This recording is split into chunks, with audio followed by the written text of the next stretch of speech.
Hey guys, and welcome back. In this video, we're going to take a look at how to create a shared volume between two different containers inside of a single Kubernetes pod. So volumes are essentially the most basic form of data sharing inside of Kubernetes. There are also some more advanced concepts like persistent volumes, as well as things like storage classes that we're going to get into later as well. However, for the very basics here, let's say that we wanted to share a specific directory as part of two different containers inside of a single pod.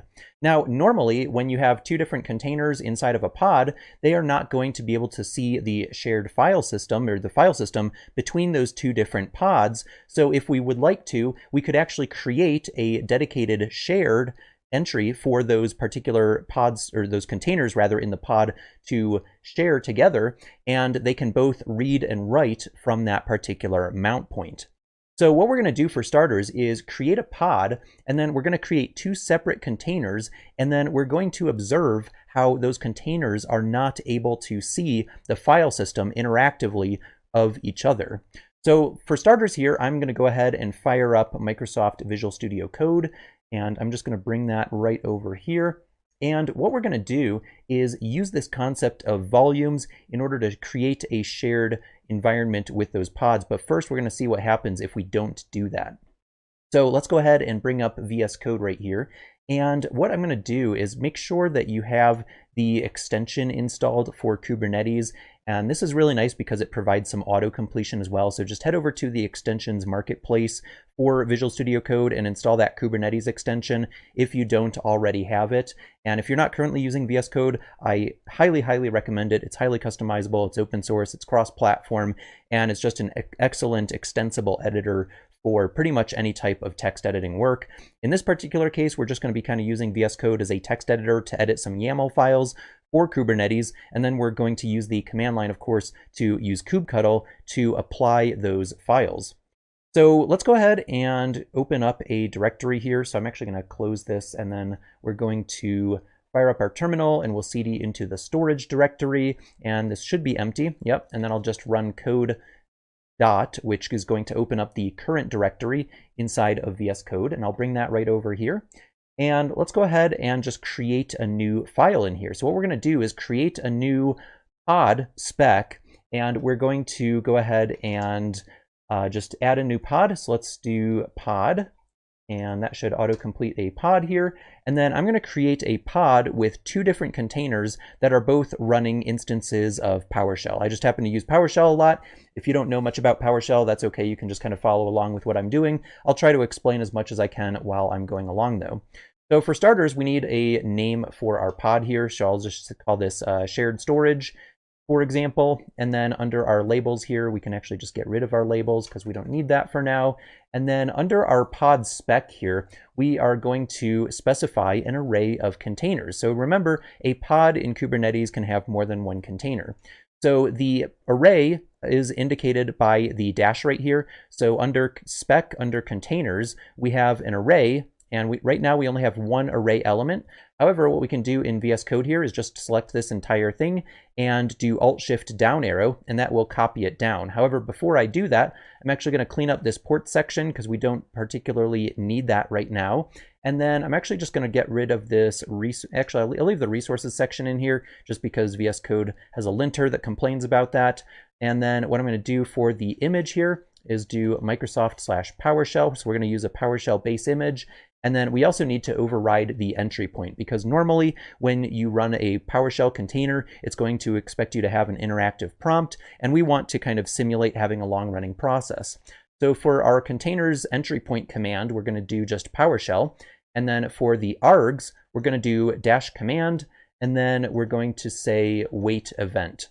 Now, PowerShell just has a built-in wait event command inside of it, and when you run the PowerShell binary with the -command parameter, it's going to look at any parameters after that and actually pass that in as a PowerShell script.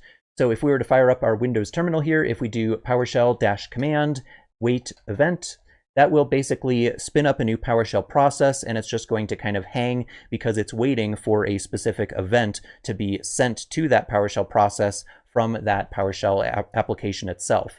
I'm just going to Control C out of that to close that PowerShell process, but essentially that's what we are doing in this particular case.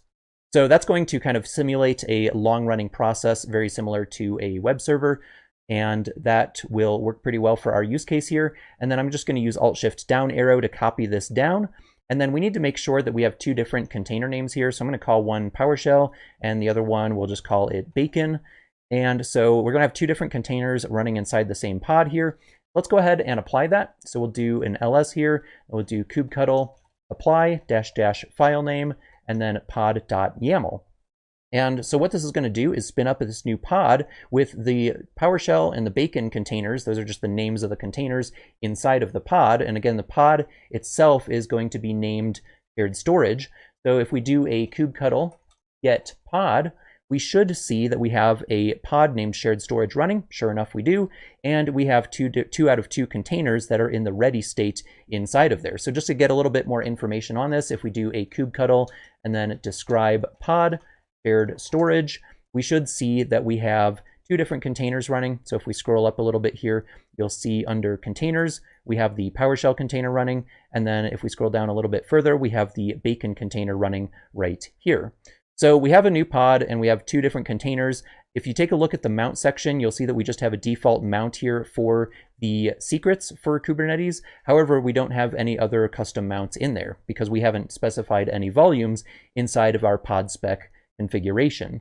So if I were to exec into one of these containers, let's exec into the PowerShell container, and then we'll create a directory or maybe create a file just in the root of the file system, and then we'll exec into the second container and inspect the file system and see what happens. So if we do kubectl exec, and then we're going to exec into the pod named shared storage, and then we're specifically going to go into the PowerShell container named pwsh, and then I'm just going to run PowerShell in there, and I need to make sure I add on -- standard in and pty so that we can make that interactive. So I'm basically just spinning up a PowerShell process inside of the shared storage pod. However, that pod has two different containers. I'm going to go into the PowerShell container and spin up a second PowerShell process. So if I do get process here, you can see I've got my entry point here, which is PID1, and then I've got my second process that I'm currently in, which is PID36. If I just take a look at PID, sure enough, the interactive shell that I'm currently working in is 36. So now what I'm going to do is just ls on the root of the file system. You can see there's nothing there really special. So if I just go ahead and touch a new file, I'm just going to go ahead and say touch, and then we'll do a placeholder here using .NET string formatting, and then I'll create a new GUID with PowerShell, grab the GUID property. And so if I do an ls now, you can see I've got this file with a GUID 1AC67, etc. in the root of the file system. Now there's nothing in that file, but the file exists in the root of the file system. So now if I exec into the second container, into the Bacon container, we shouldn't see that file because these two containers in the same pod don't have any kind of shared file system. So let's go ahead and exec into the Bacon container. We'll do an ls, and sure enough, there is nothing there. So we've got a single pod with two separate containers, the PowerShell container and the Bacon container, and the PowerShell container has that file with the GUID name, and the Bacon container doesn't. So that just kind of proves essentially that these containers have completely separate file systems, even though they exist in the same pod. So what can we do to solve for that? Let's say that we had an application, let's say a web server, that was writing logs to a particular file, and then we had a second container that was maybe a log streaming application that would take log batches from the file system, the shared file system, and then send that off over to a logging service like an Elasticsearch or something along those lines. So what we'll do is exit out of here, and we're going to go ahead and just clean up this pod really quick. So we'll do kubectl get pod, and then we'll do kubectl delete pod shared storage, and that should clean that out. All right, great. And then what we're going to do is switch back over to VS Code right here. And what we're going to do is in our pod spec, we're going to go ahead and add a volume. So we're going to go ahead and do volumes here. And what we're going to do is actually just use a plugin. So there's a whole bunch of different types of volumes that we can use. So we could mount Elastic Block Store shared storage. Of course, that would require us to use EC2. We've got Azure Disk Storage. We've got Ceph storage, which is a different file system service out there. We've got even things like iSCSI support, so we could mount an iSCSI mount point. We could do things like GlusterFS. However, there is a special one just called empty-dir. And so if we use the empty-dir plugin for the volume, then that's just going to create an empty virtual directory, and then it's going to mount it into any mount points that we create. So if we take a look at the empty-dir configuration example down here, you can see under the volume section of our pod spec, we just create a name and then an empty object for the empty-dir, because we don't really have anything to configure on that. Whereas if we were using something like EBS storage, we might have to specify something like a volume ID right down here, as well as a file system type and things like that. But for the empty-dir, we're literally just creating an empty directory and then mounting that into the containers in the pod. So what we're going to do is go ahead and give it a name, and then we'll use the empty-dir plugin here. So let's go ahead and give it a name like posh shared. And then for the plugin, we're going to use the empty-dir plugin, and we're just going to assign an empty object to that. And then now that we've got this posh shared volume inside of our pod configuration, we actually have to mount that shared empty directory into each of the containers, because each of the containers might be expecting it to be mounted into a different mount point. So what we're going to do is in these two containers, in the first container as well as the second container, we're going to go ahead and add a section to mount those volume, or mount that volume. So what we're going to do is add the volume mount section, and you can see that right over here in the documentation. We've got volume mounts, we have the mount path, and then we have the name of the volume in the pod spec that we would like to mount into that particular file system path. So let's go ahead and do for mount path, we'll go ahead and do something like /poshdata. And then for the name, we need to specify the name of the shared volume here. We'll go ahead and specify that. And then we'll go ahead and copy this, and we'll paste it down into the second container configuration right here for the bacon container. All right, so what we're going to do for this one is we'll just mount this to a different location like poshdata2. And so in the first container, the posh container, we're expecting it to be mounted under poshdata, and under the bacon container, let's actually do /bacon. So that should be mounted under a separate directory. So now what we can do is go ahead and save this file, and then we'll do a kubectl apply. So let's just arrow up and find kubectl apply. We're going to deploy that pod.yaml, and in just a few seconds here, we should be able to do get pod, and it should have two containers running. Sure enough, they're both running.